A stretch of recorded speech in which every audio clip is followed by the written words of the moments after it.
Welcome to Storied Audio. She was 16, and she couldn't stand the thought of her brother coming home.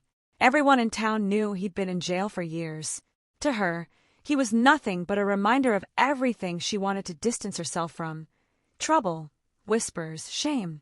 So when he walked through the front door, taller, quieter, older, their mother burst into tears and wrapped him in a hug. But the girl stayed at the top of the stairs, arms crossed, jaw tight. "I don't want people knowing I have a brother who's a criminal," she muttered. Her mother tried to explain, tried to soften her, but before she could finish, her brother stepped in. "It's all right, Mom. She doesn't owe me anything." He gave a small, tired smile, the kind that didn't reach his eyes. "I'll find my own place." And he did.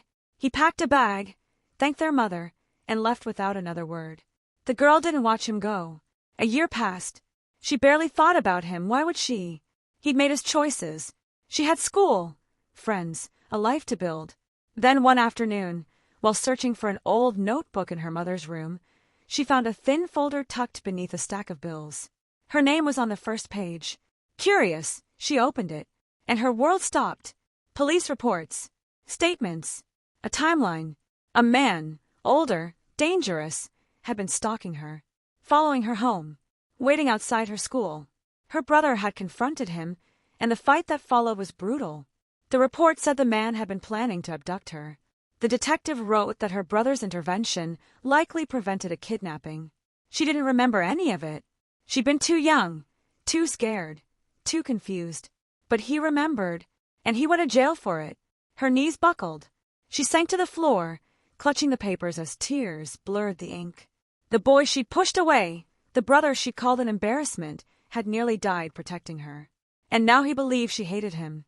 For days she couldn't sleep. Guilt gnawed at her until she couldn't take it anymore. So one evening, heart pounding, she walked across town to the small apartment he rented. She stood at his door, trembling, and knocked. It opened slowly. He looked surprised, almost wary. Before he could speak, she threw her arms around him, sobbing into his chest.